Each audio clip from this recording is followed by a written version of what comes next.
Bismillah. Assalamualaikum warahmatullahi wabarakatuh. Alhamdulillahi rabbil alamin. Wal aqibatu lil muttaqin.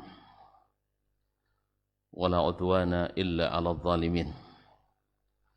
Ashhadu an la ilaha illallah wahdahu la syarika lah. Waliyus salihin. Wa khaliqul khalqi ajma'in wa razikuhum wa ma min dabbatin fil ardi illa 'ala Allahi rizquha wa ya'lamu mustaqarraha wa mustawda'aha kullun fi kitabim mubin.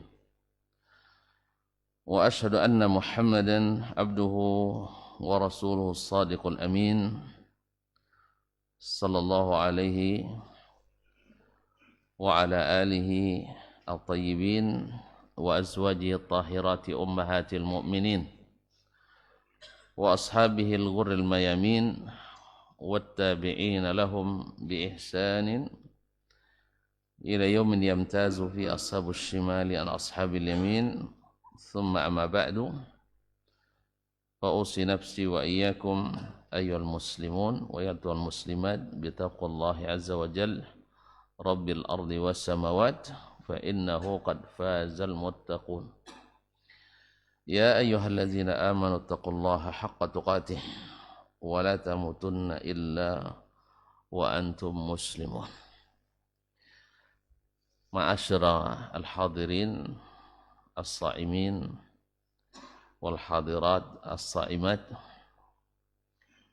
والمشاهدين والمشاهدات Bapak dan ibu-ibu, saudara-saudara dan saudari jemaah salat subuh di Masjid Ubay bin Ka'ab radhiyallahu anhu Pekanbaru, ataupun yang menyaksikan melalui media dimanapun berada, para alim ulama, asatidzah,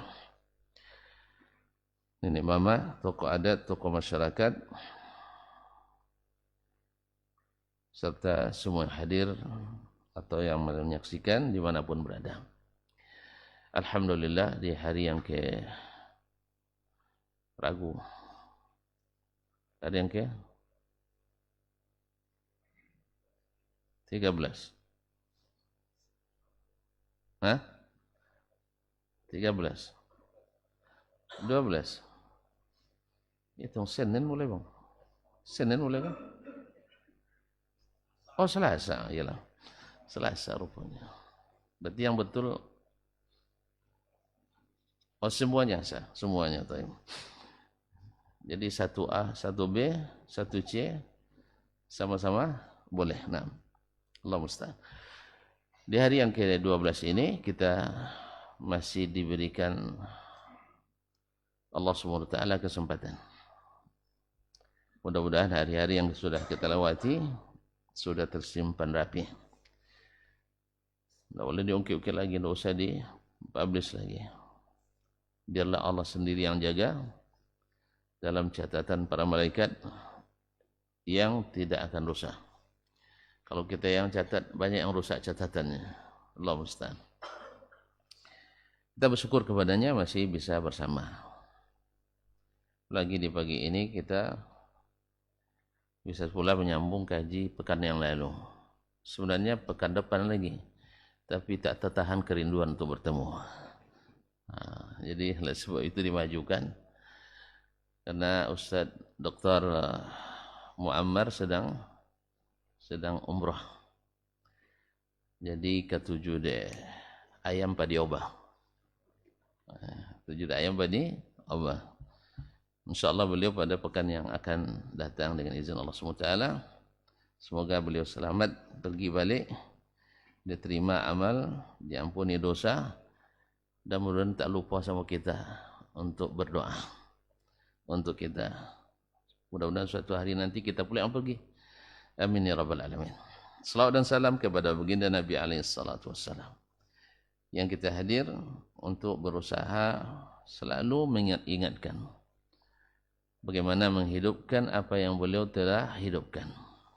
Semoga kita di akhirat dibangkitkan dekat-dekat dan jangan jauh dari barisannya. Amin ya rabbal alamin. Apalagi kalau dikeluarkan dari barisannya.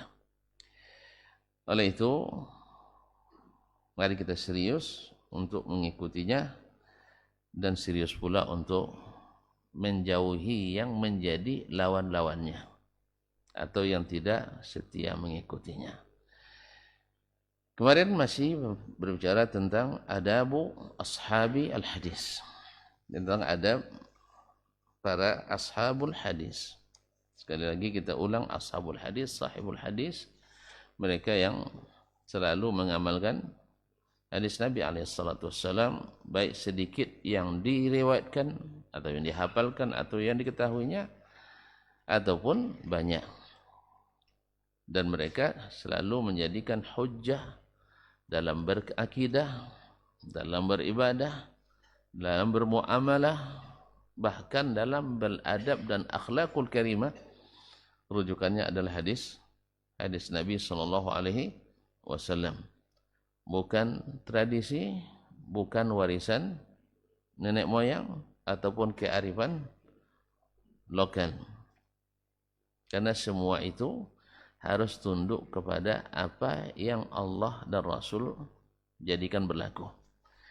Tapi kalau sesuai, alhamdulillah, itu yang kita inginkan. Tapi kalau bercanggah dan bertentangan, maka harus didahulukan Allah dan Rasulnya sallallahu alaihi wasallam. Kaum muslimin, kaum muslimat dirahmati Allah, kita berakhir pada mereka sama-sama menjauhi buruknya akibat tamak terhadap dunia. Wa yatawasawna bil haqqi was sabri, dan selalu saling mewasiatkan mengikuti kebenaran.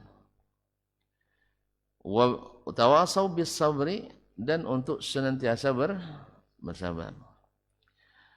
Berarti kalau Allah SWT katakan orang yang beruntung atau dikecualikan dari rugi, wal asri innal insana lafi khusr, Allah bersumpah demi masa, sesungguhnya manusia itu dalam keadaan merugi, benar-benar dalam keadaan merugi. Sumpah, kemudian pakai inna, ada takkid, kemudian lafi, lam taukid, menunjukkan bahwa memang itu nyatanya. Selalu orang rugi karena masanya.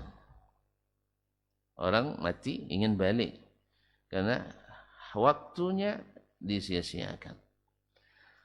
Orang yang merantau tidak bisa mudik karena waktunya disia-siakan. Orang belajar tak tamat-tamat, akhirnya menyesal karena waktunya disia-siakan. Orang berjualan tak untung-untung, pasti yang disalahkan waktunya juga. Semuanya. Sampai ibadah kita, kalau dia sia-siakan waktunya, rusak dia. Atau termasuk menyia-nyiakannya salat atau melaksanakan sebelum waktunya. Sebelum waktunya. Ma'asyal kiram. Jadi sesungguhnya manusia benar-benar merugi, illa, kecualikan alladzina amanu, orang beriman, wa amilus salihat, wa tawasaw bil haqq, saling mewasiatkan mengikuti al-haq. Berarti al-haq itu bisa diketahui yang hak, mana yang batil, mana yang benar, mana yang salah. Ya, bisa. Orang beriman tahu dia, tapi orang ragu enggak. Kan banyak peragu ya. Kita kuliah dikatakan kebenaran itu hanya Allah yang tahu. Bagus bunyinya. Al-haqqu min rabbika. Oleh sebab ujungnya tidak bagus. Oleh sebab itu Anda tidak boleh mengatakan ini benar, ini salah. Nah, orang mengatakan tidak boleh mengatakan ini benar, ini salah. Artinya apa? Orang yang tahu kebenaran atau yang tidak tahu? Yang tidak tahu. Karena ujung ayat fala takunanna, coba ditakkid lagi, fala takunanna minal mumtarin. Jangan kamu menjadi orang ragu. Kalau orang yang tidak ragu, Tahu dia mana yang hak, mana yang batil. Kan ini ayat dijadikan orang dalil untuk tidak fanatis katanya. Tidak fanatik terhadap pendapat sendiri. Iyalah, ini bukan pendapat sendiri, ini masalahnya Allah yang turunkan. Nabi yang sallallahu alaihi wasallam ajarkan. Kemudian ijma'nya as-sahabatu ala zalik. Ijma'nya para sahabat mengatakan itu. Para ulama. Lalu ragu lagi antum? Ragu lagi? Ini terpaksa contoh konkretnya. Tersinggung lah kan. Ya, contohnya. Sekarang puasa kita ada 3 hari 1 Ramadan. Menurut antum gimana? Hah? Menurut antum gimana? Ketiga-tiganya benar. Antum nyalah-nyalahkan orang sih. Tidak sembarangan itu. Ada ulamanya, ada pakarnya, ada ahlinya. Antum nak cari ahli hadis ada, nak cari ahli fikih ada, ahli hisab pun ada. Iya. Nah, gimana? Atau antum tidak taat sama muya? Muya kan bilang saling saling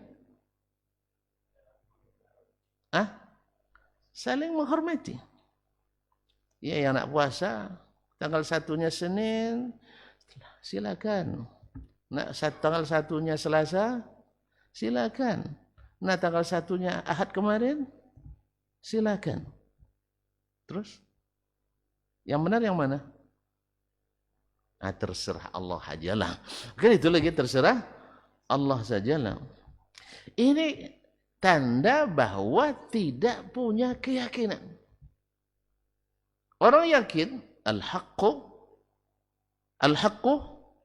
min rabbik. Nah, apa hak yang Allah tunjukkan? Tanya sana Sayyiduna Muhammad sallallahu alaihi wasallam. Apa yang dia lakukan? Tahun pertama puasa. Tahun keberapa? Tahun keberapa pertama puasa Nabi? Ini bisa takicuh di nantarang. Tahun kedua Hijriyah. Dah puasa Nabi. Apa katanya? Amarana Rasulullah sallallahu alaihi wasallam nataharral hilal. Abdullah bin Umar mengatakan, Rasul menyuruh kami untuk menunggu-nunggu, menengok-nengok datangnya anak bulan, hilal. Jadi disuruh Nabi untuk menengok-nengok datangnya anak bulan. Bukan menghitung-hitung hari bulan. Atau bukan menyuruh kami naik ke rumah bulan. Tidak paham? Tidak hadir kemarin ya? Tidak hadir ya? Tidak. Tidak hadir kemarin? Pekan lalu? Tidak, itu makanya. Lewat, yang hadir pun dah lupa. Kaum muslimin dan muslimat. Kan kemarin yang puasa Ahad, klaimnya bahwa syekhnya langsung ke rumah bulan. Makanya cepat ketemu sama anak bulan. Iya, karena ke rumahnya langsung. Sedangkan yang kita, ahli hisab, menghitung-hitung bulan dari bawah. Tentu tidak nampak anak bulan. Kecuali ketika dia bawa mandi ke tepian. Ya, nengok tangga dari jauh. Menghitung dari jauh, tidak nampak. Dan yang lain pun menengok-nengok dari jauh, ngintip-ngintip dari jauh. Dari 130 titik di Indonesia. Makanya tidak nampak. Kalau syekh kami langsung ke rumah bulan.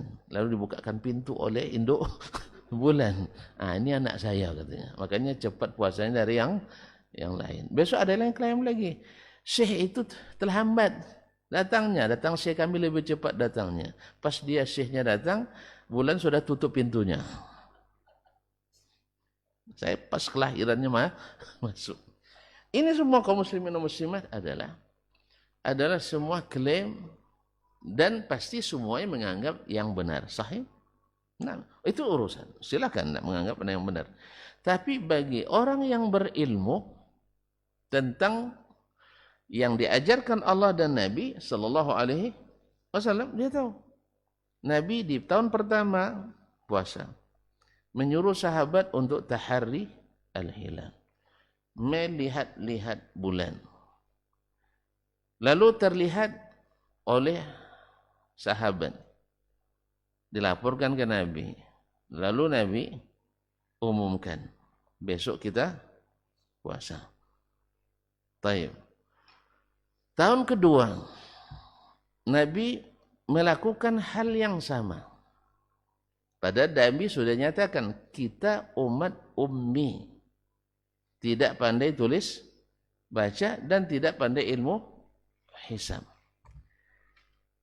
Lalu Nabi SAW tahun kedua, Nabi perintahkan orang belajar menulis, perintahkan orang belajar membaca, tapi tak terdengar dia memerintahkan orang belajar ilmu hisab. Padahal bisa dipakai untuk puasa dan haji, sah? Tapi Nabi tak suruh. Jelas? Kalau tulis baca, iya, disuruh. Tapi kalau hisab, enggak. Berarti enggak diperlukan untuk puasa dan haji. Tahun ketiga, masih seperti yang dulu. Menunggu kedatanganmu, hilal. Maksudnya, dah masih seperti yang dulu, tahun kedua, ketiga. Tahun keempat, yang ketiga kali Nabi puasa, sama prosesnya. Tahun keempat, masih sama prosesnya. Lihat atau sempurnakan Sya'ban 30 hari. Kalau kelima Nabi puasa, masih juga. Belum ada berita dia perintahkan sahabat, belajarlah karena hisab. Biar daripada payah-payah nengok di bawah, lebih baik dihitung cepat, quick count.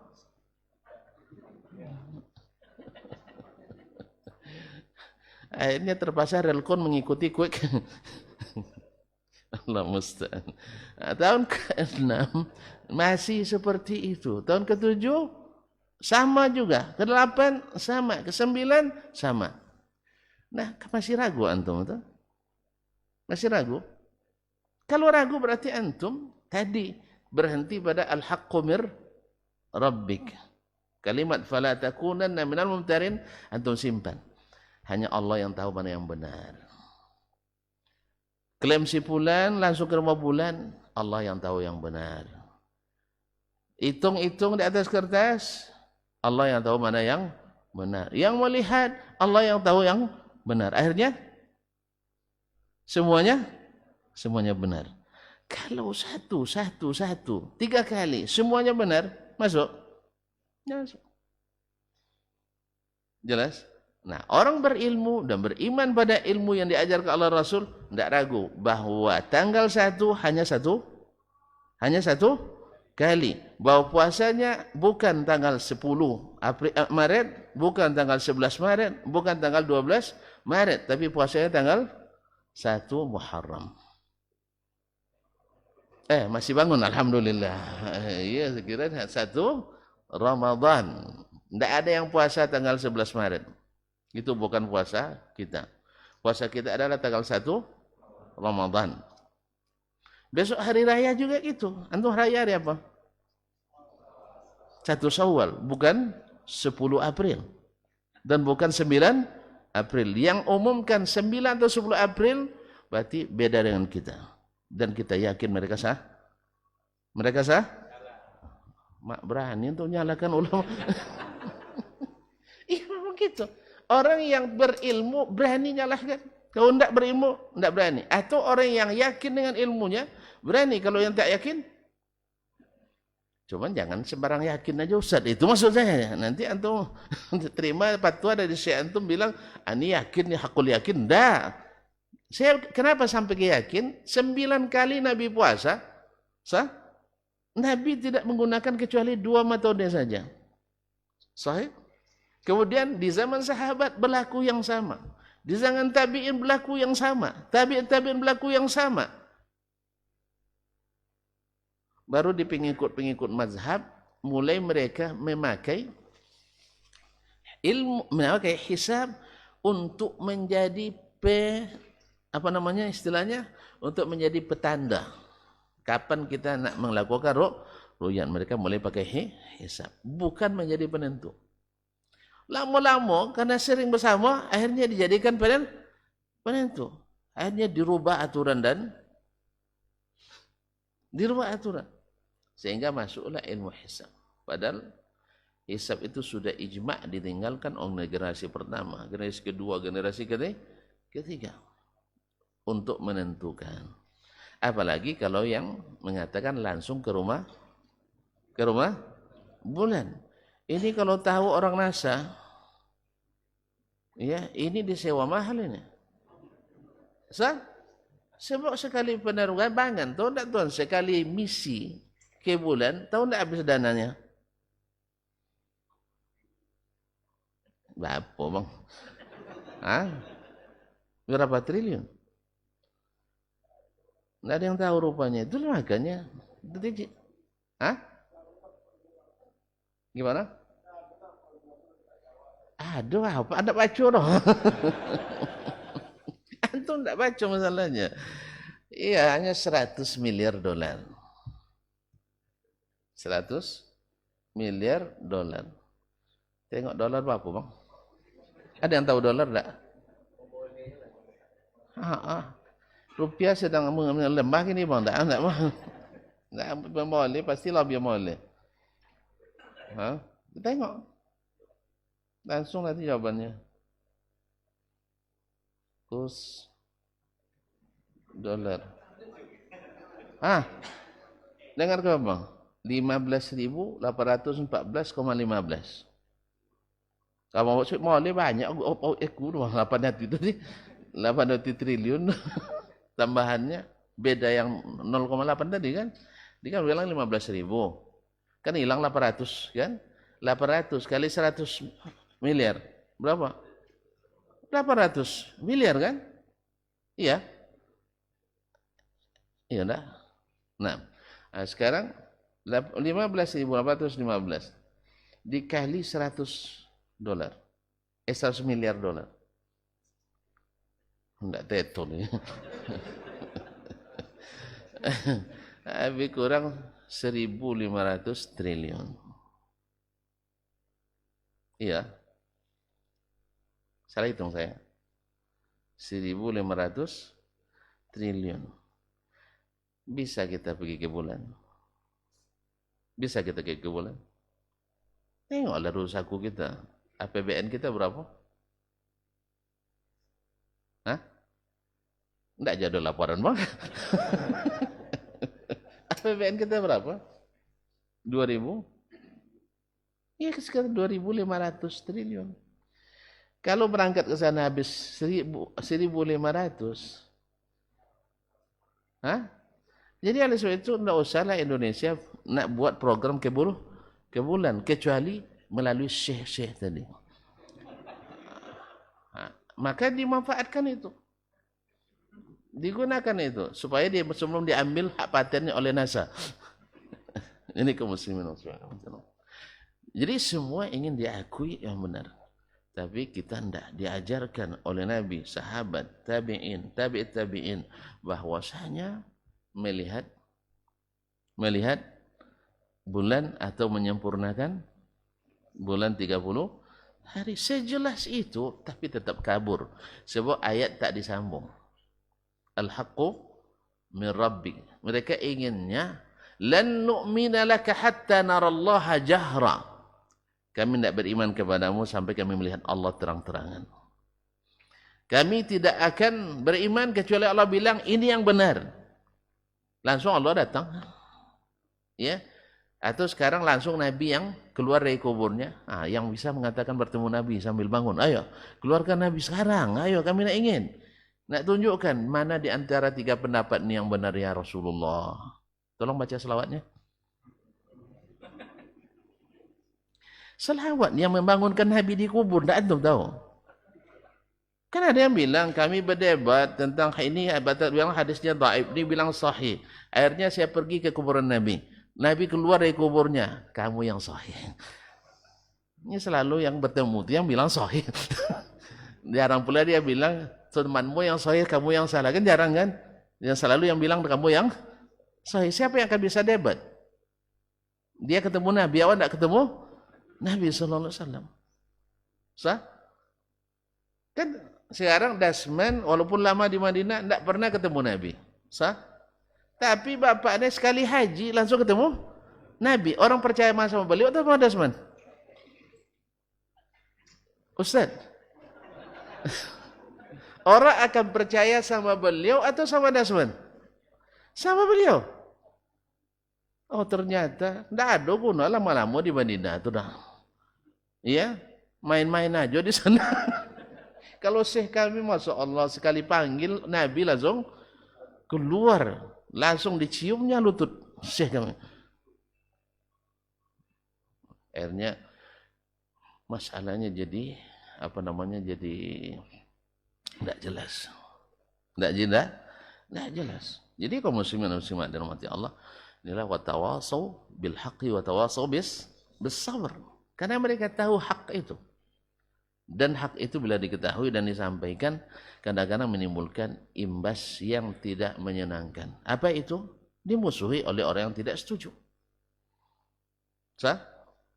Sudah lah, jangan dibahas masalah ini. Kan MUI sudah bilang, kan dikasih paracetamol kan oleh MUI kita. Tenang. Iya kan? Ya disuruh kita bertenang. Saya setuju kalau sampai di situ ya.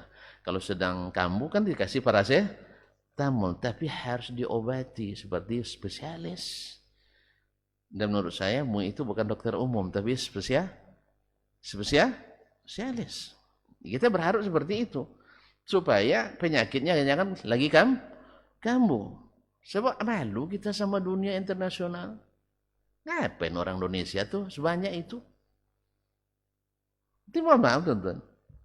Ya, kemalu kita. Ditunjuk aja dulu presiden kita yang enggak jelas matanya, banyak juga yang ngomel di luar negeri dulu. Enggak ada melek di Indonesia dong. Saya bilang masalahnya bukan melek tak melek, masalahnya dia yang terpaksa, yang terpilih. Jadi kaum muslimin dan muslimat dirahmati, suratan takdirnya begitu. Jadi kita ingin MUI adalah sebagai dokter spesialis, tahu puncak permasalahannya di mana. Nah, kemudian kalau sudah ada dokter spesialis, yang lain-lain jangan protes pula dokternya. Jelas? Nah, masalahnya itulah, semua nak jadi dokter gitu. Tukang becak pun nak jadi dokter. Artis nak jadi ulama. Itu yang masalahnya. Akhirnya agama ini tidak boleh terlalu serius. Ujung-ujungnya ke situ. Beragama tidak boleh terlalu serius. Tidak. Kita tidak ada yang lebih serius kecuali beragama. Karena kita tahu kemajuan bangsa kita, kemajuan negara kita, kemajuan negeri kita. Bukan karena kehebatan mengikuti orang lain, tapi kehebatan kita untuk menerapkan agama kita. Karena Allah yang turunkan, Nabi yang ajarkan, tidak ada kemajuan yang lebih maju daripadanya. Allah musta'an. Nak tanya ekonomi, nak tanya keamanan, contoh hidup masih ada kok. Negeri paling aman, paling sejahtera dengan Al-Quran dan Sunnah Nabi SAW. Terlepas setuju tak setuju orang dengan pendapatnya atau dengan cara pengamalannya, tapi yang jelas Allah sudah tunjukkan di negeri kering kerontang sah. Ya, kalau nak nanam kayu harus disiram dulu, tiap hari disiram. Ya, padahal kita dimanapun dicampakkan batang ubi itu tumbuh tanpa disiram. Apalagi rumputnya. Nah, tapi ternyata kekayaan alam kita banyak, di lautnya kita luas, sah. Di atas minyak, di bawah minyak, tetapi kok tidak nampak hasilnya. Kan tidak nampak hasilnya? Minyak termahal juga di dunia. Di dunia saya tidak tahu, yang jelas minyak kita tetap mahal. Ma'asyal kiram. Dah mulai sedih nampaknya. Kalau bilang minyak mahal itu sedih tuan-tuan. Ini masalah kembali kepada watawasau bil haqqi watawasau bis sabr. Wa yatahabbuna fil din wa yatabaghduna fihi. Mereka saling mencintai karena agama dan saling membenci karena agama. Jadi dasar kenapa kau mencintai orang itu? Ya, agama menyuruh saya mencintainya. Kenapa kau membenci orang itu? Karena agama menyuruh saya membencinya. Kaum muslimin dan muslimat dirahmati Allah. Kenapa kita mencintai orang yang beriman dan saleh? Lihat misalnya, bapak itu Masya Allah, kalau solatnya 5 waktu ke masjid, khatam Qurannya 5 kali setahun sekira seumur hidup tadi. Nah, kemudian kalau bertemu salam terus. Kalau ada rezeki suka bagi. Nah, disuruh tidak kita mencintainya oleh agama? Kenapa? Karena Allah mencintainya. Allah mencintainya. Sebaliknya, bapak itu namanya memang nama orang Islam. Namanya Muhammad. Gelarnya Al-Amin. Namanya Muhammad Al-Amin. Ini hanya ilustrasi ya. Kalau ada yang pesan namanya, ya bukan bermaksud. Ini namanya Muhammad Al-Amin. Tapi tak pernah nampak di masjid. Ya. Dan rumahnya tak pernah terbuka. Duitnya banyak tapi tak pernah bagi-bagi. Naik mobil mewah depan kita tak pernah, jangankan buka kaca, klakson pun tak pernah. Kira-kira antum benci tak? Ini gara-gara gara-gara hasad atau gimana ini? Iya, mesti benci. Apa sebab? Zahirnya Allah tidak suka dengan orang seperti ini. Pertama, tidak pernah ke masjid. Pasti orang tidak ke masjid, tidak mungkin dicintai Allah SWT. Tidak mungkin dicintai Allah SWT. Atau ketika bertemu orang sombong, ada Allah mencintainya? Tidak. Maka oleh sebab itu saya membencinya karena Allah. Taib. Ini yang kita cintai bapak itu, boleh tidak kita miliki, simpan di rumah kita? Hah? Tidak boleh kan? Padahal yang mencintainya ada juga ibu-ibu tuh. Sah? Kan coba tanya ibu-ibu, ibu senang tak sama bapak itu? Pak Dasman, anggap Pak Dasman aja, kalau yang baik Dasman aja ya. Nah, Pak Dasman tuh, oh senang sekali Ustaz. Kenapa? Hah? Iya, beliau itu kemana-mana senyum terus. Ketemu salam, enggak salaman ya, salam ya. Nah, kemudian kalau pas lagi belanja dengan beliau, sering dia bayarkan untuk kita. Senang dia kan? Ibu-ibu senang kan? Terus, boleh enggak ibu tuh bawa saya ke rumahnya? Kan cinta tidak berarti memiliki. Iya. Sebalik juga seperti itu. Sekarang bapak itu kita benci. Kan benci ya? Tapi boleh enggak ditimpukin rumahnya? Boleh enggak? Enggak boleh kan? Boleh enggak kita kempeskan ban mobilnya? Boleh enggak? Hah? Boleh enggak kita bikin merek di rumahnya ahli neraka? Enggak. Jelas? Enggak boleh karena syariat membolehkan kita atau mengharuskan kita membencinya. Sahih? Baik. Kenapa kita benci? Karena zahir amalannya dibenci Allah Subhanahu. Allah tidak suka orang sombong. Allah tak suka orang kedekut. Allah tak suka orang yang tidak menunaikan salat. Baik. Nah, kalau seandainya ya, bapak tuh ganteng luar biasa. Ya. Dan suka pula memberi. Cuman dia tidak bersyahadat. Boleh tidak saya membencinya? Hah? Dia ganteng. Tapi tidak bersyahadat. Alias tidak bersunat. Boleh tidak saya membencinya? Ada yang bilang tidak tadi. Yang bilang tidak tunjuk tangan. Hah? Boleh tidak saya membencinya? Ya wajib. Bukan boleh lagi, wajib. Apa sebab? Orang Islam tak ke masjid, antum benci. Karena Allah benci dia meninggalkan salat atau salat berjamaah. Ini orang tak Islam. Allah benci tak sama dia? Benci. Oleh sebab itu wajib saya membencinya. Tapi ketika kita membencinya, ketika dia lewat, boleh kita tolak? Masuk silongkang tu boleh? Iya enggak? Masukkan silongkang, longkang. Masuk apa namanya? Parit. Enggak boleh. Boleh enggak kita curi barangnya?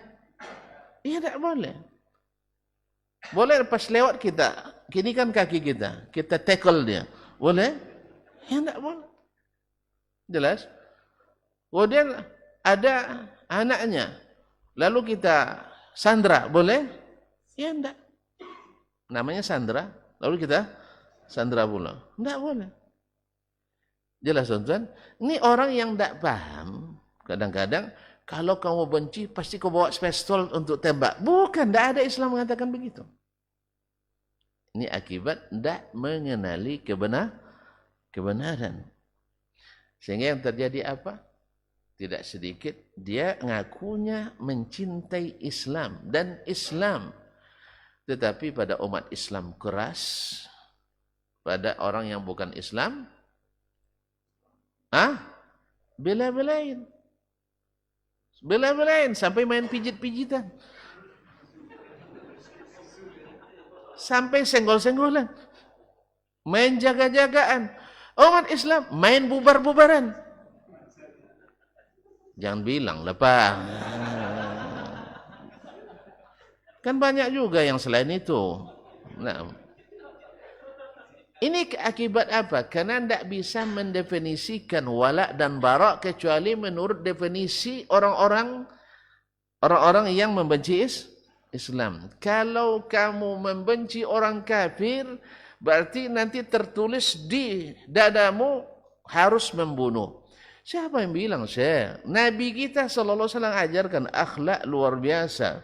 Ketika beliau diberikan kemenangan Fathu Makkah, baru 8 tahun, luka itu belum sembuh. Hamzah dirobek dadanya, dikeluarkan jantungnya, dimakan tapi tak bisa oleh Hindun. Itu tadi terhapus itu belum? Woi, 8 tahun sudah terhapus itu belum?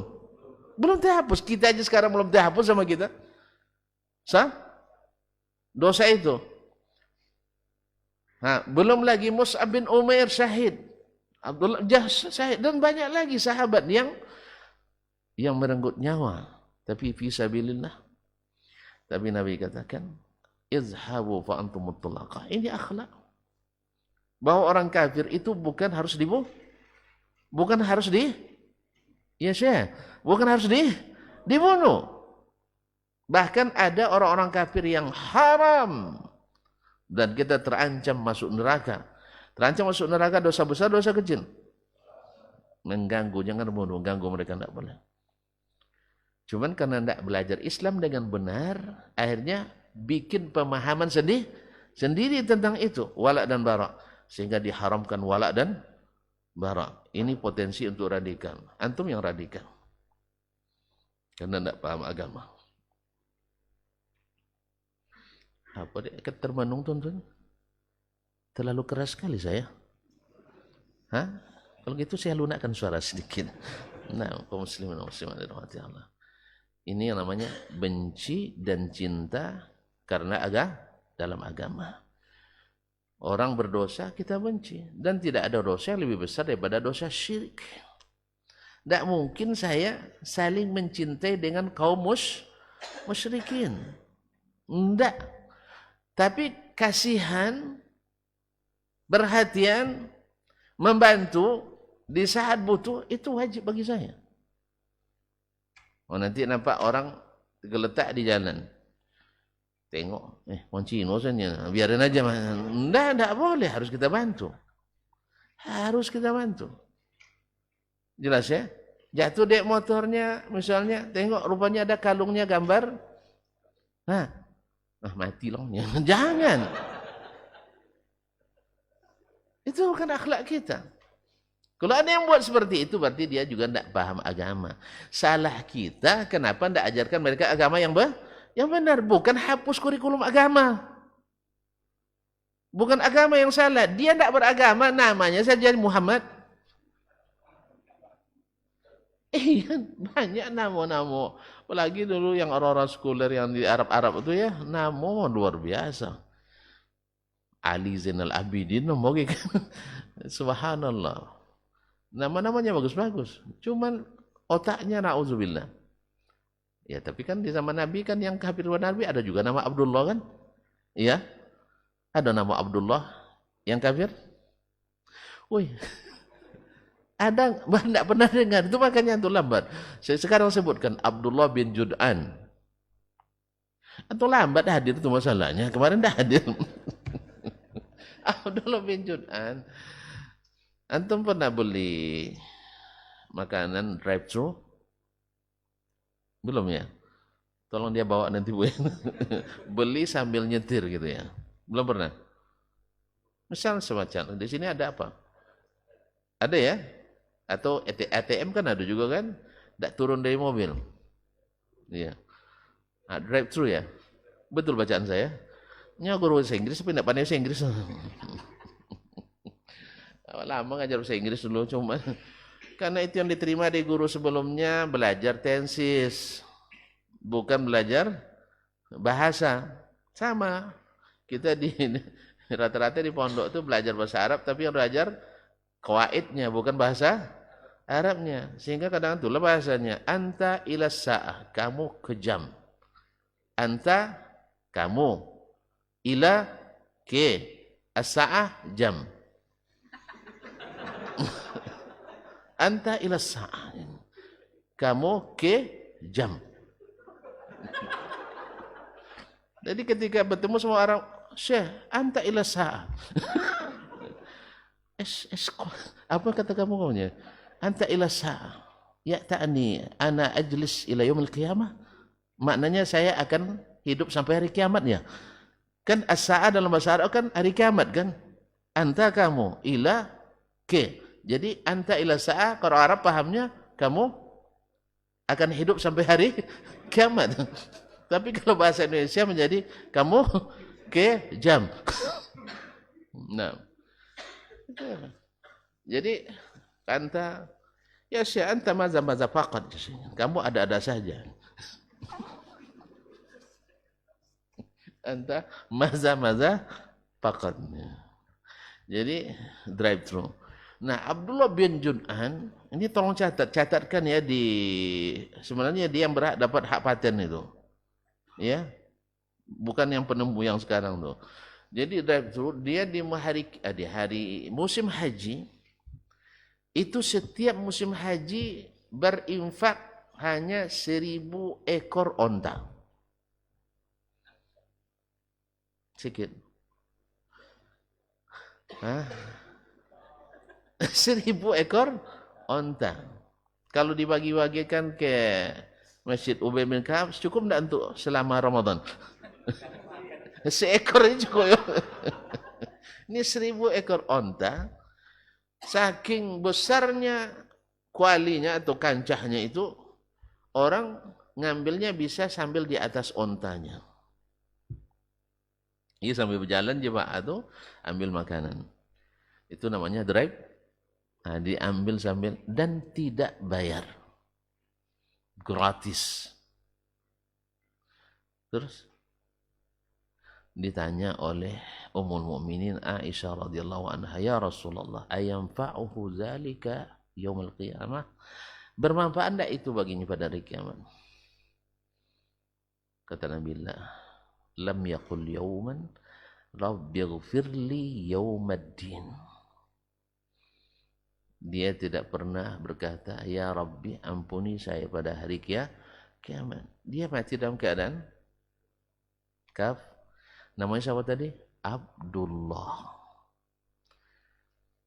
Jelas ya? Nah, Abdullah. Namanya bagus. Abu Jahal siapa nama? Amru ibn Hisham. Amir. Nama orang kita enggak? Bagus namanya ya. Tapi ternyata ada Amr, musuh Islam. Jadi nama bukan menentukan. Nama tidak menentukan. Oleh sebab itu kaum muslimin dan muslimat dirahmati Allah SWT membenci, mencintai karena Allah. Dia infaknya luar biasa. Kan 1.000, ada yang sanggup sih. Iya kan?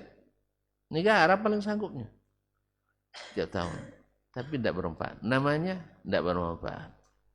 Kebaikannya. Itu baru di musim haji. Belum lagi dengan masyarakatnya. Makanya ketika ada yang bertanya, Dr. Zakir Naik pernah ditanya oleh orang, kan banyak yang datang kan, ada yang orang muslim kan.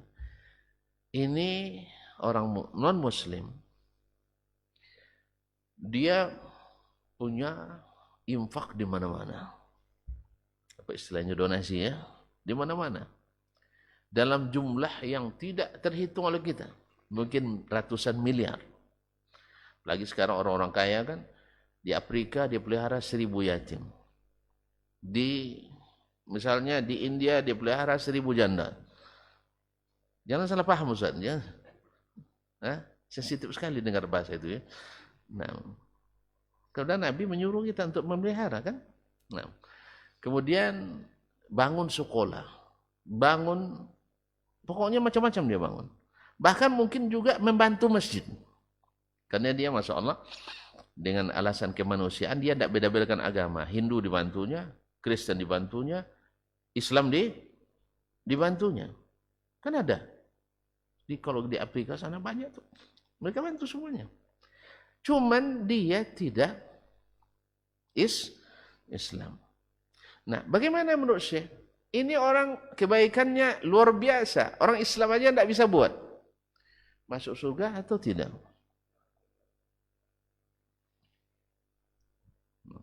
Masuk surga apa enggak?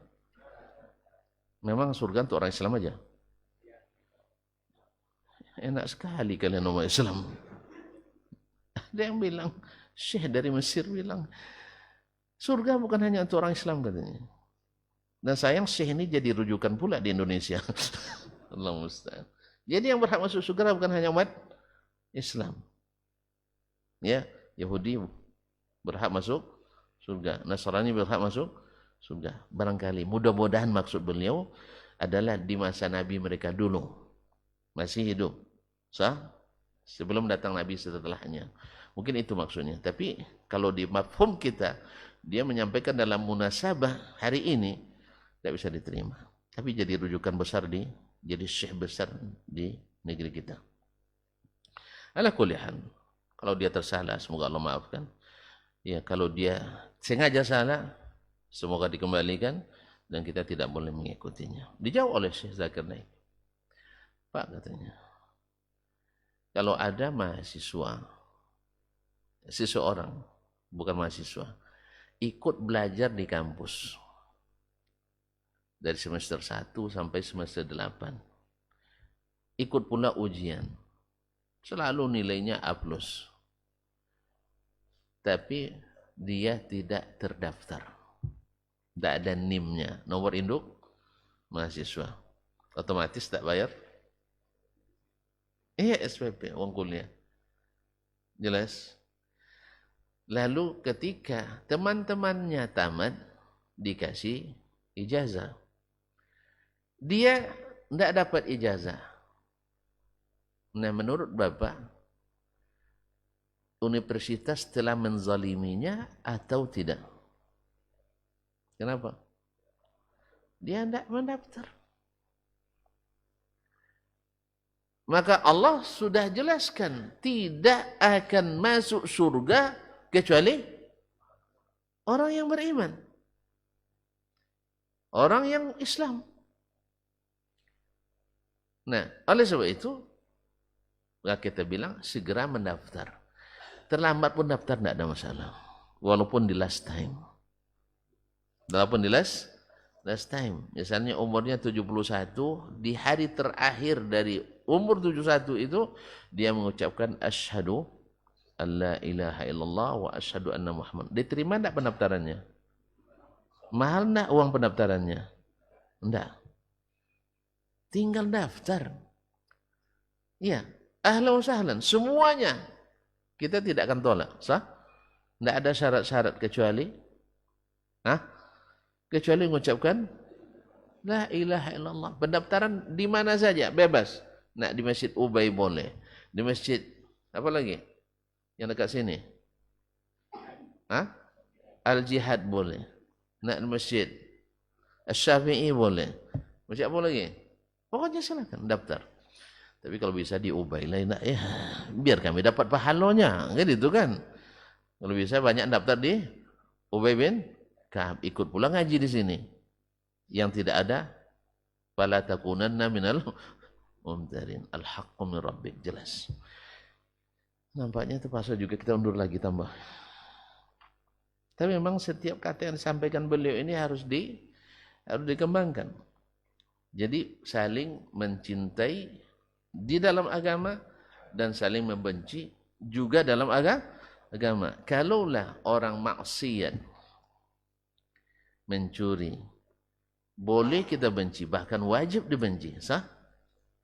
Kalaulah orang yang menipu, dibenci. Pasti tentu tidak ada yang menolak ini, membenci orang yang menipu. Orang mencuri ayam, dibenci, sah? Betul? Tayyib. Orang yang minum khamar, orang yang konsumsi narkoba, orang yang mencela pemerintah atau mencela ulama, bahkan mencela masyarakat, sah? Dibenci tidak? Dibenci. Tapi bagaimana dengan orang yang mencela Allah dan Rasulnya? Orang yang mengingkari Allah dan Rasulnya. Kalau memang masih mau dengan agama Allah dan Rasul, wajib membenci mereka. Dan wajib mencintai orang beriman. A'izza 'alal kuffar, ruhama bainahum. Tegas pada orang kafir, saling kasih sayang kepada orang di antara mereka orang beriman. Maka kenapa antum larang membenci orang kafir? Orang berdosa aja dibenci. Sah? Jangan orang berdosa. Yang tidak sama kaji semua kita antum benci juga. Sah? Yang beda pendapat aja antum benci. Apa sebab? Pendapatnya beda tuh, akidahnya beda. Dengan apa? Dengan kita. Tapi kan tidak dengan Al-Quran Sunnah kan? Iya. Terus? Kan bedanya dengan kita, bukan dengan Al-Quran dan Sunnah. Yang benar tentu yang diikut Al-Quran dan Sunnah Nabi SAW. Dah jelas duduk masalahnya. Cinta tidak selamanya. Wih, yang terbayang yang lain pula. Nah, sebagaimana benci tidak boleh menzalimi. Itulah konsep wala dan bara yang ditakutkan orang tuh. Ya, benci. Sekarang Israel benci tidak tuh. Ini ada yang lucunya, seorang syekh juga dari Arab, rujukan juga di negeri ini. Ya, saya bukan benci pada orang Yahudi karena agamanya, tapi benci karena dia menjajah. Ini siapa yang kayak gini? Syekh Kabir. Syekh Kabir. Antum pakai lahja orang Jawa tak ya? Syekh Kabir kan? Syekh Kabir. Iya. Seolah-olah di matanya menjajah itu lebih besar dosanya daripada kafir kepada Allah SWT. Inilah yang tidak duduk masalah wala dan bara. Wajarlah kalau di antara murid-muridnya datang kadang ke negeri kita, ciri khasnya teroris radikal adalah rajin belajar tauhid. Oh, apa nggak paham lah gitu. Nyusih macam itu untuk murid dah. Buah tak jatuh jauh dari pokoknya. Ya dia bilang, saya benci Yahudi. Saya benci Yahudi bukan karena dia Yahudi. Kalau saya sebagai Yahudi saya mencintainya. Tapi sama kami antum benci ya. Sama Yahudi sayang ya. Iya. Cuman dia benci karena menjajah. Terus dosa menjajah kayaknya di mata beliau lebih besar daripada dosa syirik dan kufur pada Allah. Itulah sebab tak belajar al-wala dan bara. Sehingga curiga pada orang-orang yang menerapkannya. Saya benci, iya. Tapi ketika jual beli tetap dibolehkan. Bukankah Nabi SAW meninggal dan baju besinya digadaikan pada orang ya Yahudi. Terus sekarang boikot urusan. Ini kan urusan lain, Syekh. Kita kalau urusan normal lain, ini urusan tidak normal. Karena sekarang kita boikot produk-produk yang dukung Israel karena memang mereka berikan bantuan ke situ. Kita beli berarti kita beri bantuan. Kalau dulu kan Nabi alaihissalatu wassalam dengan konteks lain. Maka sifatnya ini adalah temporary, yang sifatnya sementara. Kalau mereka tidak memusuhi lagi, kita boleh bermuamalah lagi. Bukan berarti kita tidak boleh boikot boleh saja. Nah, bahkan dalam satu kondisi mesti di samping makanan yang mereka jual tidak sehat juga. Sah? Iya enggak? Daripada beli antum fried chicken, lebih baik beli pisang ngobui. Iya, sehat. Sahih? Daripada beli popcorn, lebih baik beli jagung ngobui atau jagung panggang. Lebih sehat. Ustaz ya? Daripada beli mineral water, lebih baik beli ayu telago. Ada si kumbang, ada apa lagi? Asil, Masya Allah. Jadi ada solusinya, tidak mesti beli itu kan? Sahih? Daripada beli organic fruit atau vegetable, lebih baik beli sayur kangkung sekobek. Ini gara-gara bahasa Inggris mahal sodoh. Gara-gara bahasa Inggris jadi mahal. Lebih baik beli yang murah-murah dan sehat. Apalagi menurut Imam Ibnul Qayyim rahimahullah dalam At-Tibbun Nabawi, makanan yang tumbuh dan lahir di tempat tanah tumpah darah kita lebih sehat daripada makanan yang kita impor dari negeri lain. Ini kalau pemerintah kita tahu nih bagus, ini kita sembada. Cuman masalahnya mau atau tidak mereka, karena ada kepentingan demi kepentingan. Ini kalau loto pemerintah menggali itu payahnya. Ini harusnya pemerintah tidak ikut menggali, rakyat yang harus menggali. Kalau dia ikut menggali akhirnya menggane. Kalau dia ikut menggalas, ikut mengganas. Menggalas, tahu? Nah, dia harusnya yang menggali itu, yang berniaga itu bukan pemerintah, dia mediatornya. Yang berjualan adalah masyarakatnya. Tapi kalau dia ikut pula personalnya di sana, ya auzubillah. Ala kulli hal, kaum muslimin dan muslimat dirahmati Allah, kita masih harus berjuang lagi untuk beriman dan berislam. Tapi besok lagi kita sambungnya. Lepas raya aja. Iya bang? Sudah ayo aja lah. Disambung lagi nanti takut antum puasa. Nanti bilang-bilang gara-gara Ustaz Hasban batal puasanya. Jadi kesimpulannya saling mencintai, saling membenci karena agama. Dan ini memang penting dibahas hari ini karena banyak yang tidak bisa mendudukkannya. Ya, dikiranya kalau belajar wala dan bara nanti jadi radikal, jadi teroris, jadi auzubillah. Nabi yang mengajarkan ini, beliau yang paling penyayang dan pengasih, sah? Tadi katakan, sudah menang 8 tahun yang lalu, kan tidak terhapus luka itu kan? Tapi tidak, Nabi tak ada dendam, karena memang agama kita tidak mengajar kita dendam. Karena target kita bukanlah menghabisi, tapi menyampaikan dakwah dan misi. Selesai. Oh itu kan Nabi? Enggak. Lihat para pahlawan muslim setiap membuka suatu negeri, Umar buka Baitul Maqdis. Tidak ada dia tumpah darah, mandi-mandi darah di Baitul Maqdis, sah?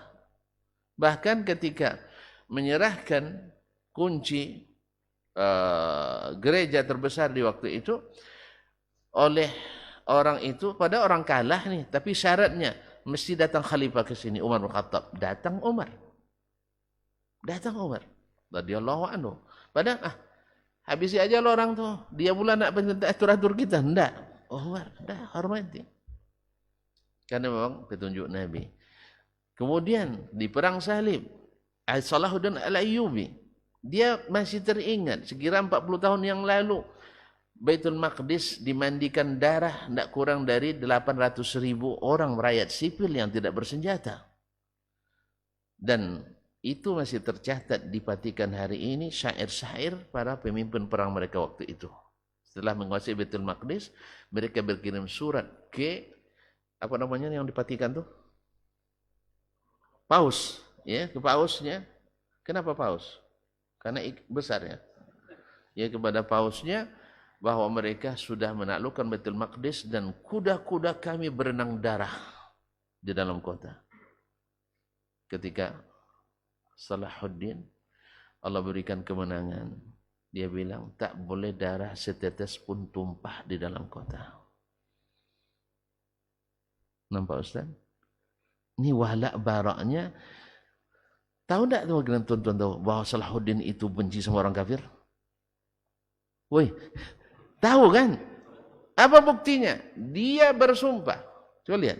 Tidak akan makan makanan biasa sampai Baitul Maqdis kembali ke pangkuan Islam. Dan itu prosesnya lama. Prosesnya puluhan tahun. Dia hanya konsumsi yang sifatnya apa namanya nih, yang obat-obat pengganti makanan itu apa namanya? Hah? Suplemen. Karena beliau juga ahli kedokteran. Ketika pemimpin paling bahaya pasukan salib, panglimanya sakit keras. Siapa yang jadi tabibnya? Siapa yang jadi tabibnya? Nggak tahu juga rupanya ya. Itu masalahnya. Kalau ini kan dia tipu-tipu orang lo nggak tahu. Yang jadi tabibnya Salahuddin Al-Ayyubi. Musuh besar di medan tempur. Sekarang ketika musuhnya sakit keras, dia yang obati. Kok bisa Ustaz? Mau sekarang juga? Atau coming? Sekarang aja lah ya, biar tidak terlupa. Akhirnya Salahuddin mendengar panglima tertinggi pasukan salib waktu itu sedang sakit keras. Dia pergi menyamar. Sebagai orang kampung tapi ahli pengobatan. Tutup mukanya. Kalau dulu orang biasa itu, orang kampung perjalanan, orang badui-badui suka tutup muka. Itu mukanya dia obati. Ketika dia mengenalkan diri, dia bilang saya orang kampung ingin mengobati raja, menawarkan ini. Akhirnya sembuh. Sampai sembuh. Kalau kita barangkali buat racun ya. Iya kan? Berarti menantu masih kecil nampaknya saya. Nah, dia obati sampai sembuh. Karena agama kita mengajarkan yang sakit diobati, yang tertawan dikasih makanan, utusan harus diselamatkan, tidak boleh dibunuh, sampai seterusnya. Tidak ada kisahnya umat Islam membunuh utusan. Tapi utusan kita banyak dibunuh oleh orang lain, tapi itu tak dendam. Ma'asyarul kiram Allah SWT. Ketika utusan Nabi dibunuh oleh Kisra Persia, tapi mereka kirim utusan ke Nabi tidak diganggu.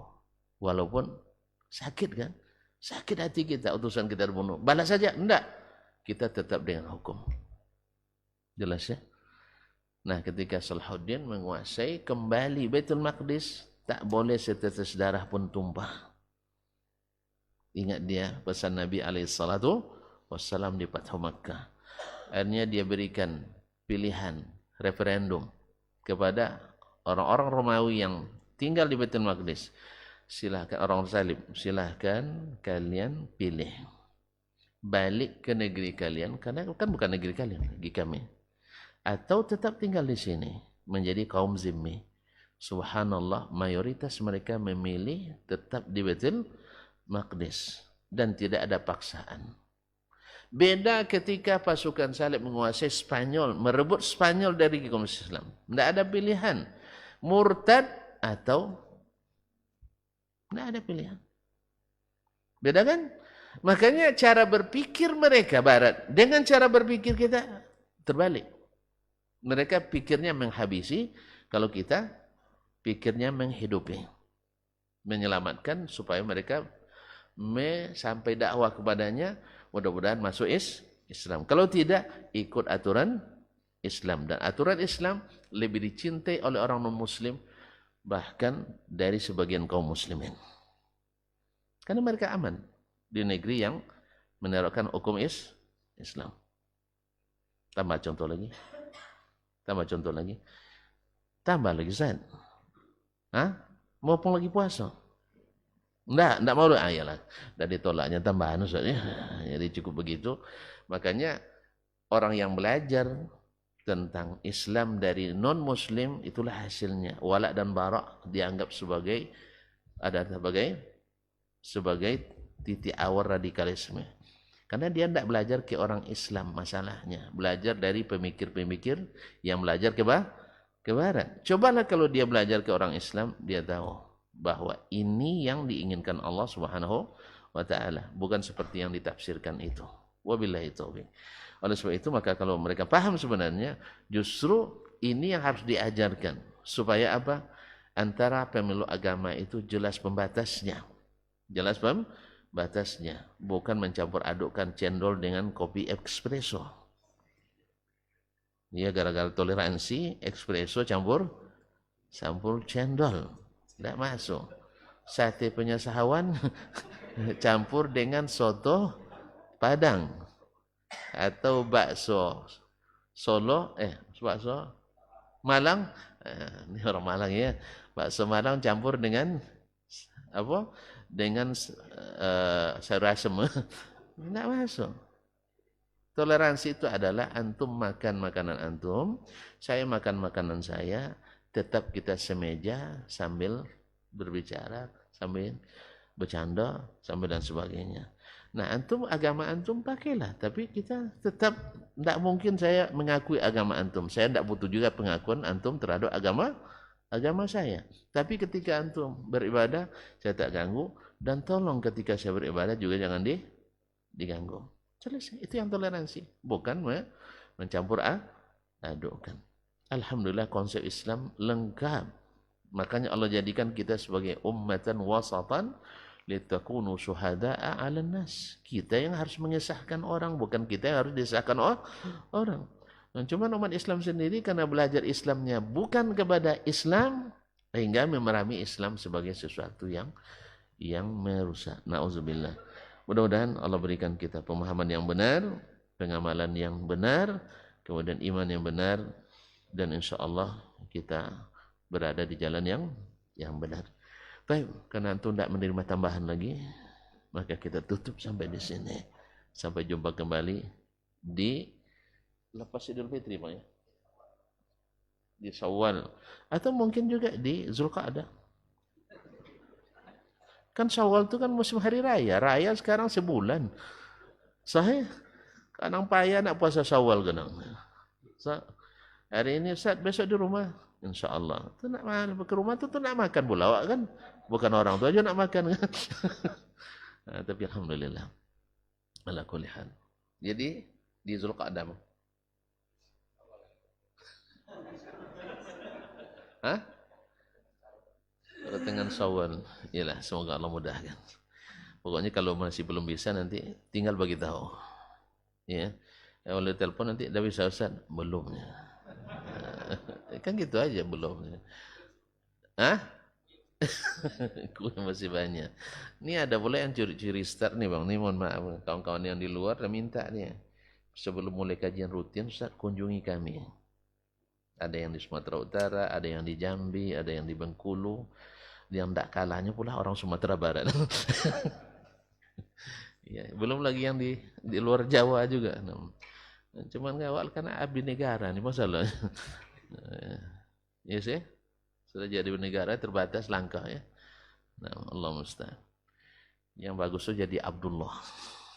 Bukan Abdul negara, tapi Abdullah. Tapi dengan syarat tadi terdaftar. Terdaftar. Kalau tak terdaftar tak ada berguna. Wallahu taala alam. Wassallallahu ala nabiyina Muhammadin wasallam. Sekiranya tidak ada yang perlu ditanyakan jelas sekali. Wabillahi taufiq wal hidayah. Subhanakallah bihamdik asyhadu an la ilaha illa anta astaghfiruka wa atubu ilaik. Wassalamualaikum warahmatullahi wabarakatuh.